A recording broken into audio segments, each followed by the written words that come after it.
Good morning, my dear students. So in this present video I am going to explain the another electrochemistry topic, that is Debye-Uchel concept. So Debye-Uchel theory.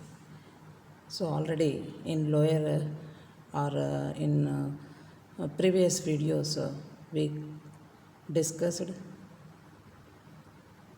Kohlrausch law, Arrhenius theory, Ostwald's dilution law. So as dilution of the solution increases, the electrical conductivity value goes on increases.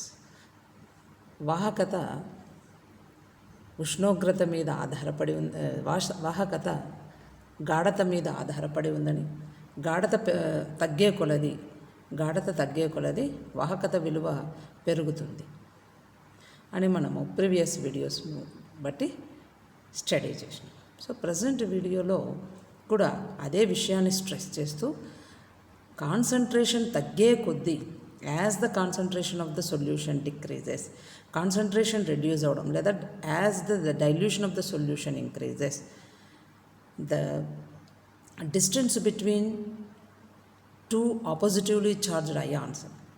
Example, if you take electrolyte, sodium chloride electrolyte, when it is dissolved in water, it ionizes into Na plus ions and Cl minus ions. So if dilution increases, the distance between these two ions increases. So రెండు విరుద్ధ ఆవేశాల మధ్య దూరము కూడా పెరుగుతుంది. So పెరిగినప్పుడు ఒక అయాను ప్రభావము ఇంకొక అయాను మీద ఉండదు. సో కాబట్టి freely they move, the positive ion influence will not be affected by negative charged ions, negative charge influence will not be affected by positive ions అని మనం కోల్రాష్ లాలో చదువుకున్నాం. సో అయాన్ల స్వతంత్ర వలసాత్మక నియమం. So migration of ions independently they migrate అని మనము కోల్రాష్ లాలో చదువుకున్నాం. So అదే కాన్సెప్ట్ను డెబయ్-హుకెల్ కూడా కన్ఫర్మ్ చేస్తాడు. అంటే ఈయన కూడా అదే కాన్సెప్ట్ను కంటిన్యూ చేస్తూ డైల్యూషన్ ఇంక్రీజ్ అయితే ఎందుకు ఈక్వివాలెంట్ కండక్టెన్స్ వాల్యూ లేదా ఎలక్ట్రికల్ కండక్టివిటీ ఇంక్రీజ్ అవుతుంది, సో ఏం ఆ ఫ్యాక్టర్స్ ఇన్ఫ్లుయెన్స్ చేస్తున్నాయి ఈ కండక్టివిటీ వాల్యూ ఇంక్రీజ్ అవడానికి అనేది డెబయ్ అండ్ హుకెల్ వీళ్ళు ఇన్ 1923 సో వాళ్ళు సక్సెస్ఫుల్గా ఒక equivalent conductance value of strong electrolytes with dilution ఎట్లా చేంజ్ అవుతుంది అనేది 1923లో ఫైండ్ అవుట్ చేసినారు. The fundamental idea underlining their work is that because of electrical attraction among the oppositively charged ions, so రెండు విరుద్ధ ఆవేశాల మధ్య, సో ప్లస్ మైనస్ రెండు విరుద్ధ ఆవేశాల మధ్య ఏముంటుంది, ఆకర్షణ బలాలు ఉంటాయి, విద్యుత్ ఆకర్షణ బలాలు ఉంటాయి. సో రెండు విరుద్ధ ఆవేశాల మధ్య ఎల్లప్పుడూ విద్యుత్ ఆకర్షణ బలాలు ఉంటాయి. ఆ విద్యుత్ ఆకర్షణ బలాలు ఉంటాయి అన్న ఈ బేసిక్ కాన్సెప్ట్ను బేస్ చేసుకొని డెబయ్-హుకెల్ ఒక సిద్ధాంతాన్ని మనకు అందజేసినారు. సో ఎప్పుడు అంటే ఇన్ 1923. సో ఏం ఆ కాన్సెప్ట్, సో వాళ్ళు దేని ఈ అట్రాక్టివ్ ఫోర్సెస్ వల్ల ఏం జరుగుతుంది ఎలక్ట్రోలైట్ సొల్యూషన్లో అనేది డీటెయిల్డ్గా మనకు ఎక్స్ప్లెయిన్ చేసినారు. So interionic effects. ఏమి ఇంటర్ అయానిక్ ఎఫెక్ట్స్ అంటే the electrical attractions among the oppositely charged ions which affect the speed of an ion in the electric field are called interionic effects. అంటే ఒక electric ఫీల్డ్లో 2 ఎలక్ట్రోడ్స్ను dip చేసి 2 ఎలక్ట్రోడులను ఉంచి, platinum ఎలక్ట్రోడ్స్ను metal electrodes ఉంచి strong electrolyte సొల్యూషన్ను వేసేసిన కరెంటును observe చేస్తే current pass on అయితే, so sodium chloride electrolyte solution తీసుకుంటే Na+ అయాన్స్ Cl- అయాన్స్ ఆ సొల్యూషన్లో ఉన్నాయి.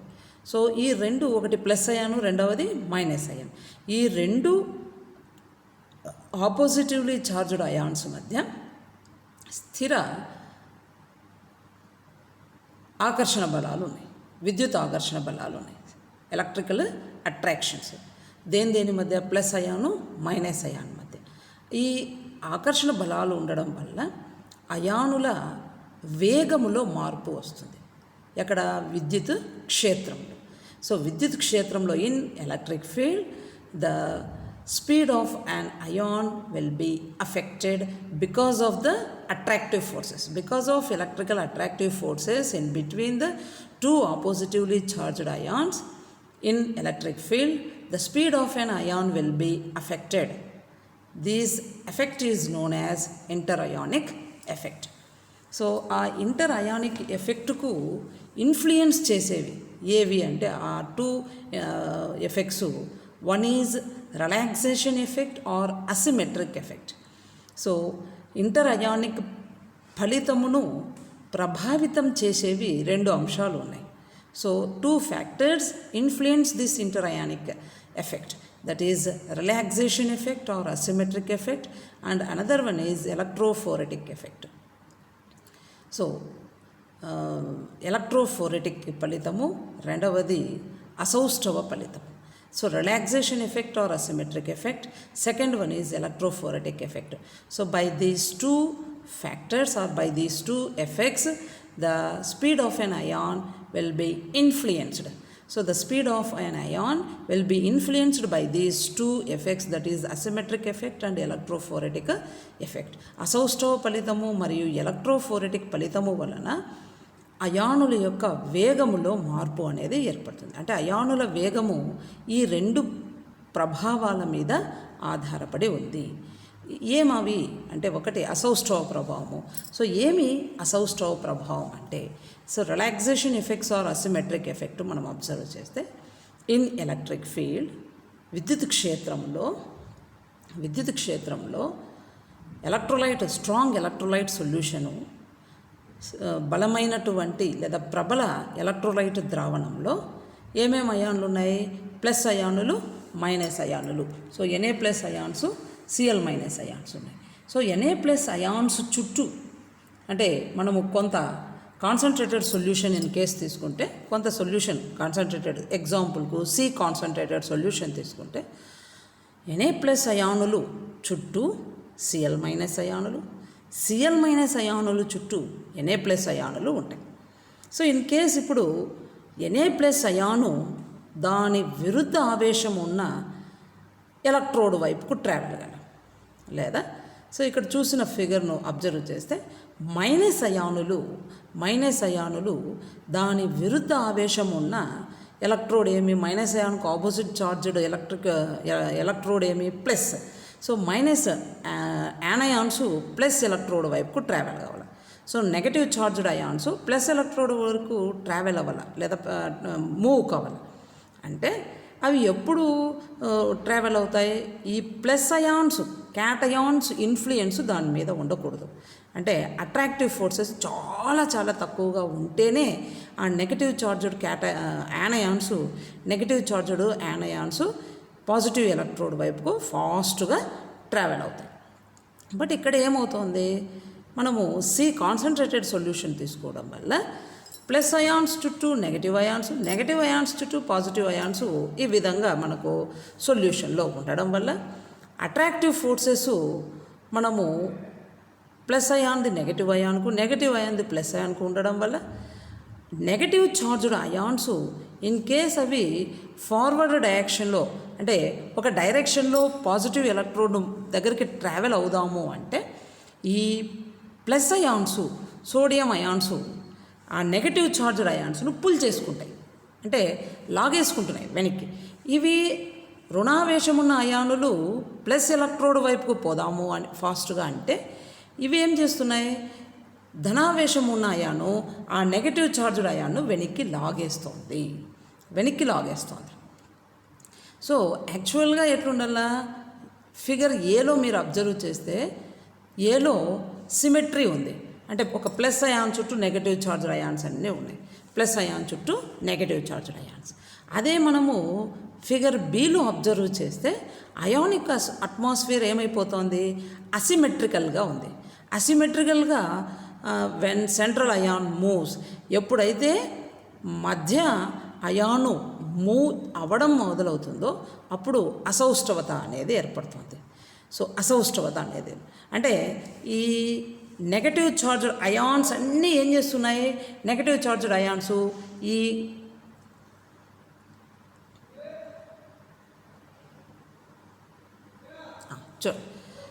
సో ఇది ప్లస్ అయాన్, ఈ ప్లస్ అయాను ఈ డైరెక్షన్లో వెళ్ళాల, అప్పుడు ఇది ఎలక్ట్రోడ్ మైనస్ ఎలక్ట్రోడ్ ప్లస్ కాదు.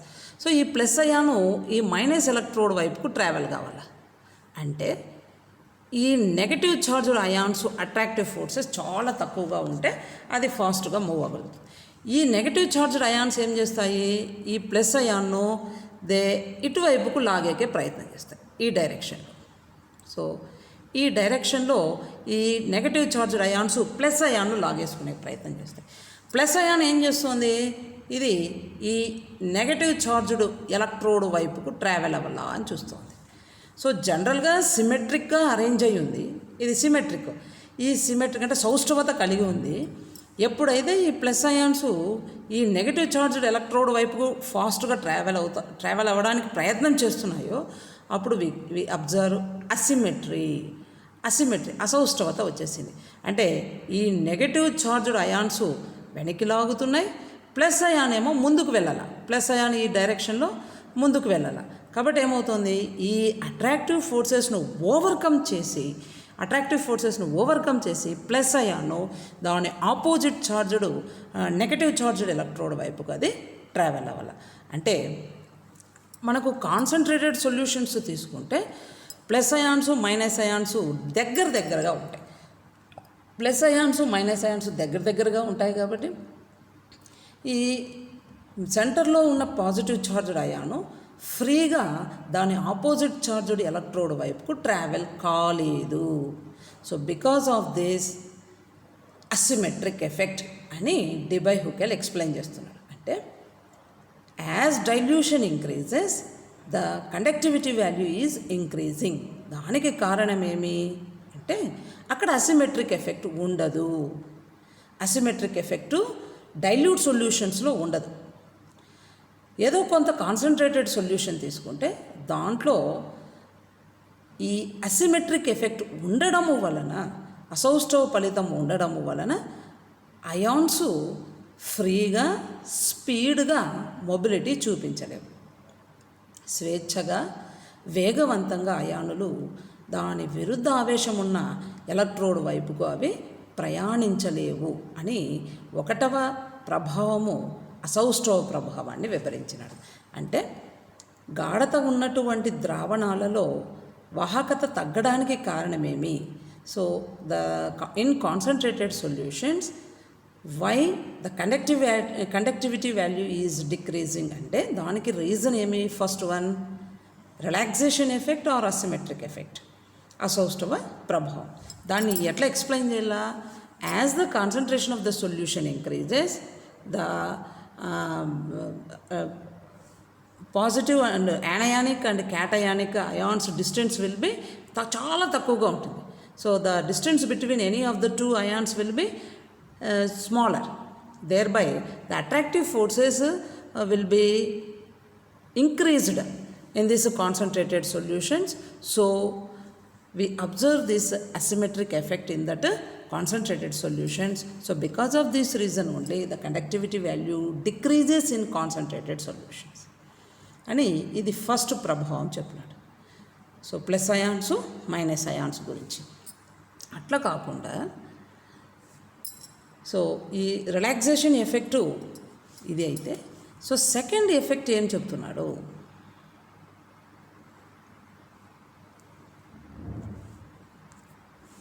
ఎలక్ట్రోఫోరెటిక్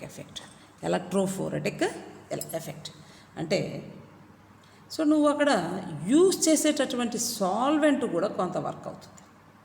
సాల్వెంట్ కూడా ఏమి అంటే, సో Na+ అయాన్స్ ఎగ్జాంపుల్కు అవి దాని ఆపోజిట్ చార్జ్డ్. సో ఇక్కడ నెగటివ్ చార్జ్డ్ ఎలక్ట్రోడ్ ఇక్కడ ఉంది, platinum electrode. Negative charged platinum electrode ఇక్కడ ఉంది, మెటల్ ఎలక్ట్రోడ్. సో ఇప్పుడు ఈ ప్లస్ అయాన్స్ ఈ డైరెక్షన్లో ముందుకు పోవాలి, ఈ డైరెక్షన్లో ఇట్లా వెళ్ళాలి. ఈ నెగటివ్ చార్జ్డ్ యానయాన్స్ ఏం చేస్తున్నాయి, ఈ ప్లస్ను వెనక్కి లాగేసుకుంటున్నాయి. తో పాటుగా సాల్వెంట్ నువ్వు ఏదైతే పిక్ చేసుకుంటున్నావో ఆ సాల్వెంట్ కూడా ఏం చేస్తుంది, సో ఈ ఇట్లా డాటెడ్స్ ఉన్నాయి చూడండి, ఇవంతా సాల్వెంట్. ఇది సాల్వెంట్. ఈ సాల్వెంట్ కూడా ఏం చేస్తుంది, సాల్వెంట్ మాలిక్యూల్స్ కూడా because of attractive forces that they also pull towards it. దాని వైపుకి అవి కూడా అంటే ఈ డైరెక్షన్లో, బ్యాక్ డైరెక్షన్లోనే అవి కూడా వెనక్కి లాగేసుకోవాలని ప్రయత్నం చేస్తున్నాయి. అంటే ప్లస్ ఛార్జు ఇట్లా లాగడానికి ప్రయత్నిస్తున్నాయి. సో కాబట్టి ఏమవుతుంది, ఈ ఎలక్ట్రోడ్ వైపుకు ఈ ప్లస్ అయాన్స్ స్పీడ్ తగ్గిపోతుంది. స్పీడ్గా అవి టువర్డ్స్ ఆపోజిట్ చార్జ్డ్ ఎలక్ట్రోడ్ వైపుకు ట్రావెల్ అవ్వడం అనేది తగ్గిపోతుంది. అంటే speed of the ion is decreasing. Speed of sodium cation is decreasing because of this electrophoretic effect. అంటే సాల్వెంటు దాన్ని వెనక్కి లాగుతుంది, దాని ఆపోజిట్ చార్జ్డ్ అయాన్ కూడా వెనక్కి లాగుతుంది. ఎప్పుడు, if you take concentrated solutions. If you take concentrated solutions, the electrical conductivity value is decreases because of these two, relaxation effect or asymmetric effect, and the second one is electrophoretic effect. So because of these two effects in concentrated solutions, the electrical conductivity value decreases. అని Debye Huckel అనే scientist మనకు ఈ two ఎఫెక్ట్స్ను explain చేసినారు. One is asymmetric effect or relaxation effect, second one is electrophoretic effect.